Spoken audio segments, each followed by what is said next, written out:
Here, this video will present the interface for PRISM, which is a tool for Schema Evolution. The first tab, Configuration, allows you to define the database credentials to access and the schema on which you want to operate.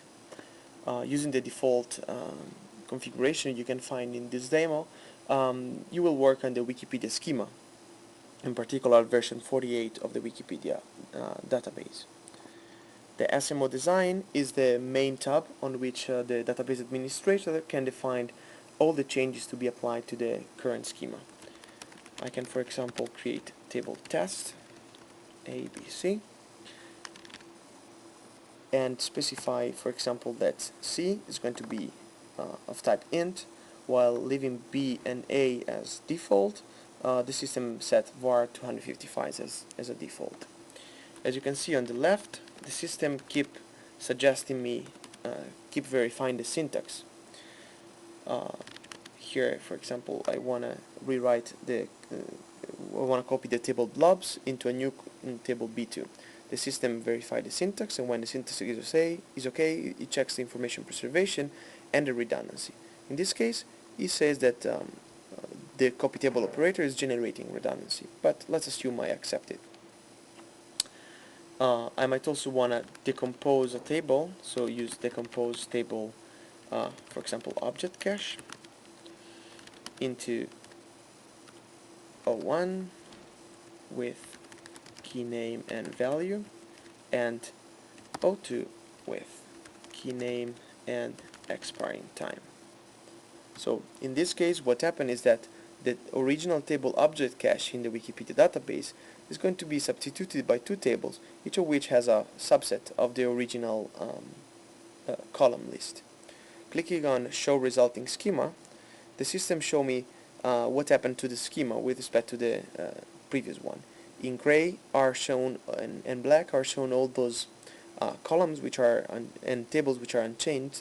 In green, the new table introduced, and in red, the one who disappeared. So here you see that the object cache, which was constituted by these three columns, is now substituted by O1 and O2. Two new tables appear, and all the rest is unmodified. In this way, selecting Show Types, I can have the same views with all the types specified. Another operator I might want to use is add column page, let's say title namespace as, and I can specify as a function to generate the value in this new column. So let's say, for example, I want to concatenate page title and page namespace column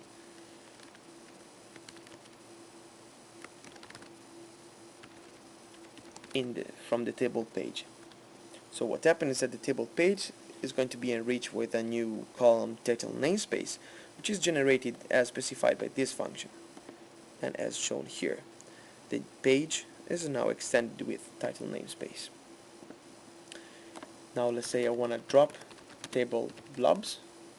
The system tell me, pay attention, this is not information preserving step, but I'm gonna do it anyway. So moving to the inverse design tab, the system shows a brief summary of the operators which has been inserted and generate automatically a list of inverses. The inverses are used for two purposes, which are allowing query rewriting and to basically create a list of operations to go back to the previous schema version. On the extreme right, the system shows the success of the query rewriting. In particular, what it tries to do is apply the rewriting to a series of queries which has been logged during the use of the system. And in this case, all these steps are actually successfully rewritten. All the queries are successfully rewritten throughout all this evolution. It is interesting that for a drop table database, for a drop table blobs, the system will actually be able to use the other copy, B2, of the table blobs before. And to see how queries are rewritten, we can use the next tab, which is the validation tab, and write, for example, our query selects b.blob data from blobs B, and the system immediately rewrite this into an equivalent query which actually operates on the copy we generate of blobs. Going back to the inverse design, I might override this default type. For example, I don't want to recreate this table blobs and then merge it to B2 here. So I can decide to put, for example, NOP here and also NOP here. This choice basically is corresponded to the user's idea that blobs and B2 will evolve in a different way. So the user don't want the queries posed on blobs to be rewritten over B2. As you can see here on the left, one of the queries which is being rewritten will now fail. And in particular, if I click here, I will see that the same query we were rewriting before is now failing. Going back to validation, if I try to rewrite that query, the system tells me there is an error translating this query. I can't actually do it. Forward DDs and inverse DDs are basically logical mapping. The system shows the actual mapping which are generated from across the various version and subversion of the schema. Finally, in the deployment phase, the system generates two set of SQL scripts. On the lower part here, you can see a series of operations which will actually are going to modify the actual schema and the data. For example, let's focus on the decompose here. What the system does to implement the decompose table object cache into O1 and O2 will rename object cache to O1, will create a new table O2, and will move the content of O1, in particular key name and exponent and exp time, into O2, and then alter the table O1 and drop the column exp time. So as you can see, this is a optimized sequence which basically will try to reduce the number of movement and the redundancy during the evolution.